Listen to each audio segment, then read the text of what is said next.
हाँ बिल्कुल वोट डाले जाएंगे, लेकिन पेपर बैलेट के थ्रू वोट डाले जाएंगे। उसी चीज़ की हम लड़ाई कर रहे हैं, क्योंकि अगर मैं वोट डालूंगी, मेरे साथी वोट डालेंगे, तो मुझे ये जानना है कि मेरा वोट कहाँ जा रहा है। मेरा ये कर्तव्य बनता है। मैं वोट मशीन को नहीं डालूंगी, मैं वोट डालूंगी अपने नेतृत्व को, जिसको मैं वोट डाल रही हूँ। 26 की आपने भी कॉल दे रखी है, क्या लग रहा है कितने लोग पहुंचेंगे आपके आंदोलन में? बहुत लोग पहुंचेंगे जी, सब पहुंचेंगे। जिस तरीके से भर भर के समाज आ रहा है, जितने जागरूक लोग हैं सब पहुंचेंगे।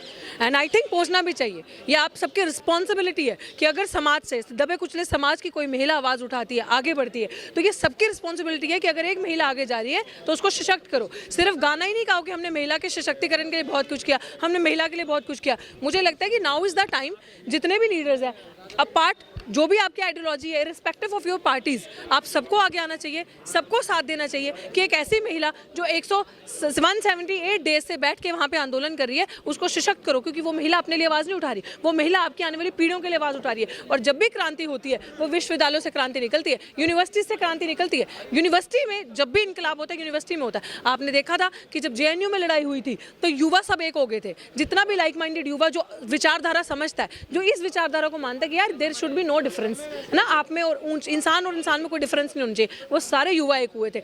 आइडियोलॉजी की जब बात आई तो उन लोगों को ये पता चला कि कौन सी आइडियोलॉजी युवा की ग्रोथ की बात करती है, कौन सी आइडियोलॉजी नफरत पैदा नहीं करती। तो जब भी क्रांति होती है ना, तो वो विश्वविद्यालयों से होती है। इसलिए जब विश्वविद्यालयों की लड़ाई हो, विश्वविद्यालयों में युवा जागरूक हो, अपने हक की बात कर रहा हो, तो आपको आगे आना चाहिए। मैं अभी एक चीज़ बताती हूँ, साथी आशुतोष यहाँ पे आए, देखिए इन पर अटैक हुआ मेरे साथ। आपने पूछा ना, आपने पूछा कि आपका 26 को वो रोक नहीं रहे, आपने पूछा आंदोलन रोक रहे हैं, ये देखो ये अटैक हुआ। दूसरी बाजू देखो, RSS ने तेजाब फेंका, उसके बाद RSS के गुंडों ने चाय फेंकी खोलती खोलती, तो ये रुक गए, इनका हौसला रुक गया। हमें रुक जाना चाहिए, स्टॉप हो जाऊं मैं? नहीं भाई, ये झूठे पर्चों से, ये जेल की धमकियों से, ये एसिड से, ये खोलती खोलती चाय से मुझे नहीं लगता कि हम जैसे युवाओं में कोई फर्क पड़ता है। आपको इतनी ताकत कहाँ से मिल रही है, इतनी जिद्दी कैसे हैं आप? कौन आपको फंडिंग कर रहा है, कहाँ से इतनी मजबूती मिल रही है? भारत का संविधान मुझे ये ताकत देता है। भारत के संविधान में जो राइट्स हैं मेरे लिए, वो मुझे ताकत देता है। और अगर रही बात फंडिंग की, तो ज़रूरी नहीं है कि आपको फंडिंग ही आए RSS की तरह, भाजपा की तरह, तो ही आप इस तरीके की ताकत लाएं। फंडिंग जो होती है ना, वो इलीगल काम के लिए होती है। फंडिंग उनको चाहिए होती है जिन्होंने जो लोगों की पैसा मार किसी को दबाने के लिए पैसा चाहिए होता है। हमें पैसे की नहीं ज़रूरत, हमें साथ की ज़रूरत है। एज लॉन्ग एज प्राचा साहब जैसे लोग, लीगल टीम जो हमारी है वो स्ट्रांग है, हमें लड़ने का जज्बा है, हम सड़क पे बैठ के न्याय की आवाज उठा सकते हैं। That's it, we are sorted, we don't need anything else. 180 दिन हो गए हैं, लेकिन सफलता नहीं मिल रही है, कहाँ दिक्कत मानती है? किसने कहा सफलता नहीं मिली? मेरे लिए ये सफलता है, मेरे लिए सफलता है कि अटैक होने के बावजूद हम सड़क पे, ये सफलता है। यूथ डरा नहीं, ये सफलता है। हमने पर्चों से डरना बंद कर दिया, हमने जेलों से डरना बंद कर दिया। हमारे लोग डिटेन होने के बावजूद सड़कों पे आ रहे। हमारे लोग ये समझ रहे हैं कि एक दोदे दलित छोटी समाज की बेटी सड़क पे बैठ के अगर स्ट्रगल कर रही है, उसका साथ देने के लिए आना है। बसों में भर भर के लोग अपना पैसा, अपनी चीजें खर्च के आ रहे हैं, छुट्टी लेके आ रहे हैं। मेरे लिए ये सफलता है। मेरे लिए ये सफलता है कि एक अकेली दलित महिला ने बैकफुट पे पुलिस को लेफ्ट राइट करके नचा के रख दिया कि तुम्हारी खाकी से हम डरने वाले नहीं है, बिकॉज देश का कानून हमें बचाने के लिए, हमारी सुरक्षा करने के लिए। This is the victory for me कि मेरे लोग जागरूक हो रहे हैं। ये मेरे लिए विक्ट्री है, ये सफलता है। लेकिन क्या डर है पुलिस का अगली बार 26 को? किस पुलिस से क्यों डरना मेरे भाई? पुलिस हमें डराने के लिए, हमारी सुरक्षा के लिए? पहले ये तो बताओ। अगर परमिशन नहीं मिल रही है ना, तो परमिशन कौन मांग रहा है भाई? हम परमिशन नहीं मांग रहे। हमने पुलिस, आपने भी प्राचा साहब को सुना क्या कहते हैं कि देयर इज अ वे कि आपका भारत का संविधान आपको परमिशन देता है। तो जब संविधान ने परमिशन देती, तो मेरे को इन टुच्चे लोगों से परमिशन की क्या जरूरत है?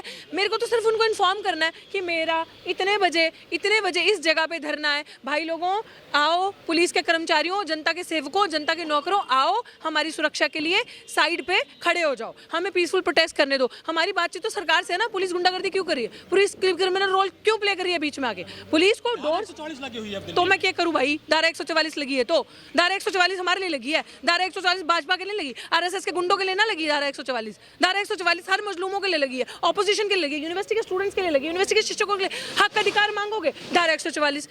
भाई अगर प्रोटेस्ट करोगे पीसफुल तरीके से, डिमॉन्स्ट्रेशन को, धारा 144। उन गुंडों के लिए ना लगी धारा 144। तो मैं डर जाऊं धारा 144 घर के अंदर बैठ जाऊं? पर्चे करोगे भाई, कर लो, 10 से 20 हो जाएंगे, खत्म कहानी। इससे ऊपर क्या होगा? आ रहे हैं, राष्ट्रीय पर्व आ रहा है, वोट डाले जाएंगे तब शांति बढ़ती है दिल्ली के आसपास। हाँ बिल्कुल वोट डाले जाएंगे, लेकिन पेपर बैलेट के थ्रू वोट डाले जाएंगे। उसी चीज़ की हम लड़ाई कर रहे हैं, क्योंकि अगर मैं वोट डालूंगी, मेरे साथी वोट डालेंगे, तो मुझे ये जानना है कि मेरा वोट कहाँ जा रहा है। मेरा ये कर्तव्य बनता है। मैं वोट मशीन को नहीं डालूंगी, मैं वोट डालूंगी अपने नेतृत्व को जिसको मैं वोट डाल रही हूँ। आपकी लड़ाई दिल्ली यूनिवर्सिटी से है या भारत सरकार सिस्टम दिल्ली यूनिवर्सिटी में बैठे जो दलाल है, जो सिस्टम उन्हें चला रहा है, हमारी लड़ाई उससे है भाई। हमने इस सरकार को हटाना है क्योंकि सिस्टम में बैठे दलाल भाजपा के, सिस्टम में बैठे कर दलाल। रही हैं शायद अब।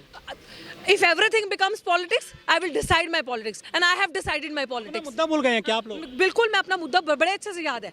मेरा मुद्दा खाली नौकरी से सीमित नहीं है, यूनिवर्सिटी से हर बेरोजगार की आवाज़ हूँ मैं, हर महिला जिसका शोषण हो रहा है, जिसको न्याय नहीं मिल रहा, जो भटक रही है वहाँ, मैं उसकी आवाज़ हूँ। मुझे उसके लिए खड़े होना है, मुझे उनके लिए खड़े होना है जिनकी थाली से निवाले छीने, जो लोग दिल्ली विश्वविद्यालय में 20 साल से 14 साल से पढ़ा रहे थे, मैं उनके लिए खड़े होना भाई, उनकी थाली से निवाला छीने। तो मेरी लड़ाई लार्जर है, मेरी लड़ाई हर उस बहुसंख्यक समाज की है, उस 92% लोगों की है जिनके लिए मेरा फर्ज बनता है बोलना, क्योंकि मुझे डॉक्टर अंबेडकर ने पढ़ाई सिर्फ अपने लिए नहीं कहा करने के लिए, इस 92% आबादी के लिए कहा है। और शुक्रिया आप सबका। मैं चाहती हूँ कि 26 तारीख को हमारी बहुत बड़ी कॉल है, आप लोगों ने जिस तरीके से दल बल से साथ दिया, 26 तारीख को 11 बजे दिल्ली विश्वविद्यालय के 4 नंबर गेट में आप इसी ताकत के साथ पहुंचे और जुल्मियों को हम ऐसे हराएंगे, डराएंगे। देखो एफआईआर हो चुकी है पूरी तरीके से, लेकिन उनको पूरा प्रशासन, पूरा आरएसएस बचाने में लगा हुआ है। लेकिन हमको इतना उम्मीद भी नहीं थी उनसे, गिरफ्तारी नहीं हुई है। SC/ST एट्रोसिटी एक्ट के अंदर एफआईआर हुई है, उसके बावजूद भी उनको खुले में घूम रहे हैं। उसके बाद 2 बार पूरी गैंग बनाकर हमारे प्रोटेस्ट के इर्द गिर्द और मारने के पूरे प्लान में है वही 2 लोग। और आईओ, चाहे आईओ हो या वहाँ का SHO, वो सब मिले हुए हैं बैल प्लान के साथ, कॉन्स्पिरेसी के साथ ये सब हो रहा है। लेकिन हमारा क्या बिगाड़ोगे?